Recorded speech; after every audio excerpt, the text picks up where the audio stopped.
So no more Sicilians. No more Sicilians. Respect for the young guys, yeah? By Magnus. And Magnus goes for the Steinitz. So with probably with bishop d7, g6. The line also Hikaru used in the rapid section, and he won a very important game against Sergei Zhigalko. h3. Yes, you remember we were discussing this line starting with bishop g5, f6, and bishop b3. Exactly, yeah. So cancels rook e1. Very, very solid position for both sides. Rook e8. I mean, if the white knight could somehow jump to g3, everything would be perfectly fine and very nice for white, but this is still far away. Usually black somehow always makes sure that white knight will not reach to g3. But queen e7, is this a move that stops this knight f1, knight g3? And not really. Yeah, Magnus goes for queen f8. This is a maneuver which my father-in-law Arshak Petrosyan used to play a lot against me in Blitz. And I was kind of laughing, what is this, Arshak, what is this? But he said that, yeah, it's a very tricky system. It's an old classical idea to place the queen on f8 and try to play bishop h6, and then you free the d8 square for the rook, and you kind of provoking white to go d4, d5, and you see a completely different type of structure. Yes. Knight g5. Those are the King's Indian structure, but I think very often those are played with the bishop on a4, when you can exchange the bishop on d7 and then... Exactly. And now knight g5 is a lovely, lovely little move, and Magnus is very unhappy.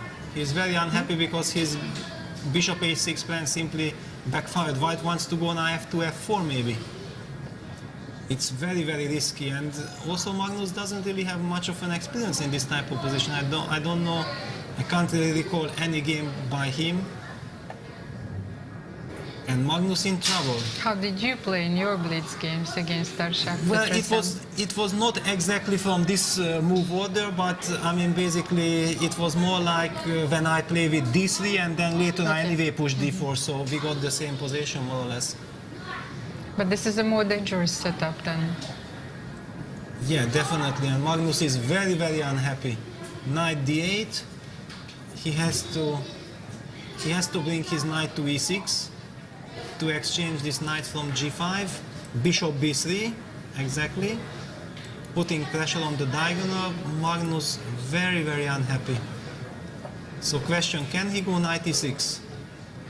Can he go knight e6? Because so many things are hanging in the air. Meanwhile, on the second board, Grishchuk-Nakamura game finished in a draw. That's why Magnus looked up. He wanted to know what happened there. And h4. So, well, for the moment he still has half a point margin if he draws. Yeah, but he's in danger. I mean, he's very far away from drawing this game. With h3, h4, white has cemented the knight on g5. Black has to retreat to g7 because you can't tolerate this knight on g5 for long.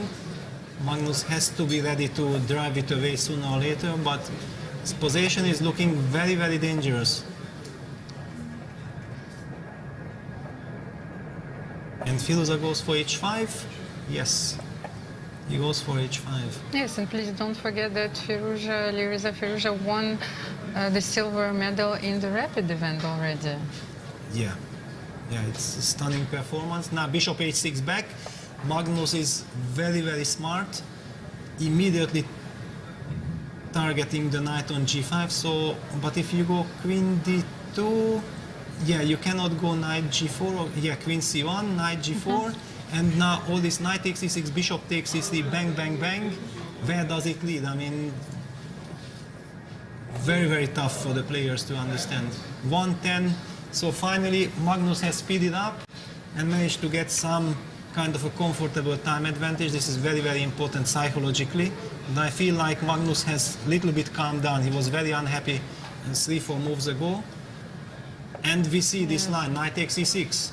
and fe6 had to be played because bishop a6, queen f2 check. Wow, what a trick by Magnus. That was it all about. That was it all about, because otherwise fe6 is a terrible strategical move, but here concretely it works. And he controls the f4 square, which is even more important now. Exactly, look f1, and now all of a sudden Firuza became very nervous because he feels like his momentum has passed. Yeah, I thought that Magnus wanted to play bishop f4. Yeah, but he also wants here now queen g5, queen h4. I mean, the dark squares are, yeah, queen d2 now. Clearly, Firuza regrets putting the queen on c1 instead of on d2. It could have been so different, then the pawn on f2 would have not been hanging. Yeah, now he's down to 33 seconds. He basically has already no time to think at any of the critical moments. He has to keep on playing So what do we fast. have? Queen g5. Magnus takes on d4 first. He takes first on d4. Okay, something also like king g7 would be very natural, and rook f8. Yes, there are three candidate moves, I think. Queen g5, rook f8, and king g7. Exactly. King g7 played. Rook f3 most probably will be played as well. Exactly, I mean, you need to bring the other rook and you have to cement. Rook f8, rook a f1. This is now easy and obvious. Magnus wants to go bishop b5 or bishop c6. No, he finally takes on f3. And rook f8. Rook f8, yeah. So Magnus wants to make sure that he's totally safe and wants to press in the endgame with the two bishops. Queen c3, a clever move if it works. Does this work?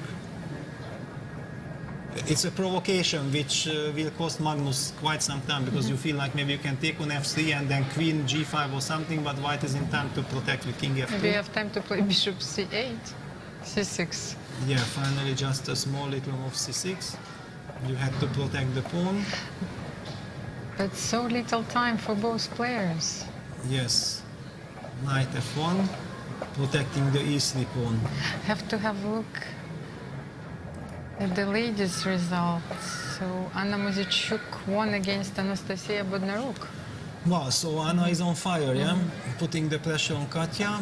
But what is happening here? Magnus is down to 12 seconds, but a stable position. 12 seconds, but a stable position. Queen c4, stable, but watch out, checkmate is threatening on g8. Yeah, queen f6, a nice stabilizer. d is forced. Queen b4 check. Wow, pawn on b7 is falling. Pawn on b7 is falling. c5 by Magnus. Wow, because he has bishop b5. Queen c8. Will we see a... Yeah, and c5 pawn is taken. Magnus... Magnus is getting very nervous. Yeah, and he was very angry by this. Also the pawn on g6 is wrong, so he has to go for this opposite. Reminds me of Nepomniachtchi Firuza's endgame. So white is 2 pawns up, but there is no... I mean, there is only one passed pawn. So this will help Magnus to save the game. But now, okay, king f3, king g4. Yeah, now the white king gets to f5. Magnus is very unhappy because he wanted to meet king f3 with king e7. Almost lost on time. He has to now just sit and wait. And now, yeah, but yeah, exactly. Now b pawn is going. b5, bishop d8. Magnus might be zugzwanged. But even this king... Oh, this was... Oh, crazy. The pawn on e4 still not jadoubed. e4 and bishop f4. Bishop f4, Magnus or bishop c3. King b6. What is this? e6, king c6. Yes, he needs to bring his Wow. king to d8. Wow. Magnus holds. Is it holding? It's another question, yeah, because It's wow, almost lost on time, Firuza. Don't forget about your time. He loses Oh, on he time. lost on time. He lost on time. This is really tragic.